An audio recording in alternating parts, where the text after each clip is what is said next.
ಪಾಠವನ್ನ ಕಲಿತಾ ಇದ್ದೀವಿ?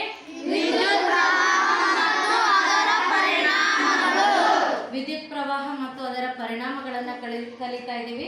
ಹಾಗಾದ್ರೆ ಇಲ್ಲಿ ನಾವು ಕೆಲವೊಂದಿಷ್ಟು ಸಲಕರಣೆಗಳನ್ನ ತಗೊಂಡು ಅವು ಏನು ಅಂತೇಳಿ ಹೇಳ್ತಾ ಹೋಗೋಣ. ಏನಿದು? ಇದು ವಾಹಕ ತಂತಿ. ಹಾಗಾದ್ರೆ ಇದು ಏನು? ಇದು ರೋಧಕ. ಸೊ ಇದು ಏನು? ಸ್ವಿಚ್. ಇವು ಎಲ್ಲವುಗಳನ್ನ ಬಳಸಿ ನಾವು ಒಂದು ಸರಳ ವಿದ್ಯುತ್ ಮಂಡಲವನ್ನ ತಯಾರಿಸಬಹುದು. ನಾನು ಇವಾಗ ಏನ್ ಮಾಡ್ತಾ ಇದ್ದೀನಿ ಇದನ್ನ ಕನೆಕ್ಷನ್ ಕೊಡ್ತಾ ಇದ್ದೀನಿ. ಕನೆಕ್ಷನ್ ಮಾಡಿದಾಗ ನೀವು ಸುಲಭವಾಗಿ ನೋಡಬಹುದು ಏನು ಉರಿತಾ ಇದೆ? ಬಲ್ಬ್ ಉರಿತಾ ಇದೆ. ಹಾಗಾದ್ರೆ ನಾನು ಈ ಸರಳ ವಿದ್ಯುತ್ ಮಂಡಲದಲ್ಲಿ ಏನನ್ನ ಬಳಸ್ತಾ ಇದ್ದೀನಿ? ಇಲ್ಲಿ ಅಧಿಕವಾಗಿ ರೋಧಕ. ಯಾಕೆ ನಾನು ರೋಧಕವನ್ನ ಬಳಸ್ತಾ ಇದ್ದೀನಿ?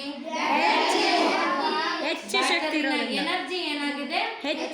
ಯಾವುದಕ್ಕಿಂತ ಹೆಚ್ಚಾಗಿದೆ? ಬಲ್ಬ್ಗಿಂತ ಹೆಚ್ಚಾಗಿದೆ. ನೀವು ಡೈರೆಕ್ಟ್ ಆಗಿ ಬಳಸಿದ್ರೆ ಏನಾಗುತ್ತೆ? ಬಲ್ಬ್ ಒಂದೇ ಸರ್ತಿಗೆ ಸ್ಪಾಯ್ಲ್ ಆಗೋಗುತ್ತೆ, ಹಾಳಾಗೋಗುತ್ತೆ, ಮತ್ತೊಮ್ಮೆ ಅದು ಬಳಸಲಿಕ್ಕೆ ಬರಲ್ಲ. ಹಾಗಾದ್ರೆ ಬನ್ನಿ ನಾವೀಗ ಒಂದು ಸರಳ ವಿದ್ಯುತ್ ಮಂಡಲವನ್ನ ಈ ಬೋರ್ಡಿನ ಮೇಲೆ ಬರೆಯೋಣವಾ? ಸೊ ಬಲ್ಬ್ನ ಸಂಕೇತ ಏನು?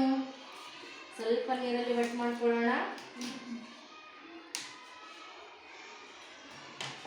ನಿಮ್ಗೆ ಆಲ್ರೆಡಿ ಹೇಳಿದ್ವಿ ಇಲ್ಲಿ ಬೋರ್ಡ್ ನಲ್ಲಿ ಯಾವ್ದರ ಸಂಕೇತ? ಬಲ್ಬ್. ಸೊ ಇಲ್ಲಿ ಬಲ್ಬ್ ಇದೆನಾ? ನಾವು ಮೊದಲು ಏನ್ ಮಾಡೋಣ? ಒಂದು ಬಲ್ಬ್ ಅನ್ನ ಬರೆಯೋಣ. ಬಲ್ಬ್ ಆದ್ಮೇಲೆ ನೆಕ್ಸ್ಟ್ ಏನ್ ಜೋಡಿಸಿದೀವಿ ಬಲ್ಬ್ಗೆ? ಏನಿದು? ವಾಹಕ ತಂತಿ. ವಾಹಕ ತಂತಿ ಇರ್ಲಿ. ರೋಧಕ ಈಗ ಸದ್ಯಕ್ಕೆ ನಿಮಗೆ ಬೇಡ, ಮುಂದಿನ ತರಗತಿಯಲ್ಲಿ ಕಲಿತೀರಿ. ಅದಕ್ಕೆ ನಾವು ಏನನ್ನ ಸೇರಿಸಬಹುದು? ಸ್ವಿಚ್. ಸ್ವಿಚ್ ಅನ್ನ ನಾವು ಈಗ ಬರಿತಾ ಇದೀವಿ ನೋಡಿ. ಇದು ಸ್ವಿಚ್ ನ ಚಿಹ್ನೆ ಯಾವ್ದಾ? Very good. ಸ್ವಿಚ್ ಆದ್ಮೇಲೆ ಇದು ಏನು? ಬ್ಯಾಟರಿ. ಇದು ನಮ್ಮ ಶಕ್ತಿಯ ಆಗರ. ಇದು ನಮ್ಮ ಶಕ್ತಿಯ ಆಗರ. ಈ ಬ್ಯಾಟರಿ ಆದ್ಮೇಲೆ ನಾವು ಮತ್ತೆ ಏನನ್ನ ಜೋಡಿಸ್ಬೇಕು? ಎಲ್ಲಿಗೆ ಜೋಡಿಸ್ಬೇಕು? ಬಲ್ಬ್ಗೆ ಜೋಡಿಸ್ಬೇಕು.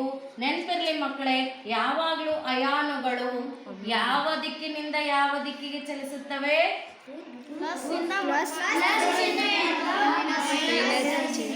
ಪ್ಲಸ್ ವಿದ್ಯುತ್ತಾವೇಶದಿಂದ ಮೈನಸ್ ವಿದ್ಯುತ್ತಾವೇಶದವರೆಗೆ ಅವು ಚಲಿಸುತ್ತವೆ. ಅರ್ಥ ಆಯ್ತಲ್ಲ ಮಕ್ಕಳೇ? ಹಾಗಾದ್ರೆ ಇದು ಏನು?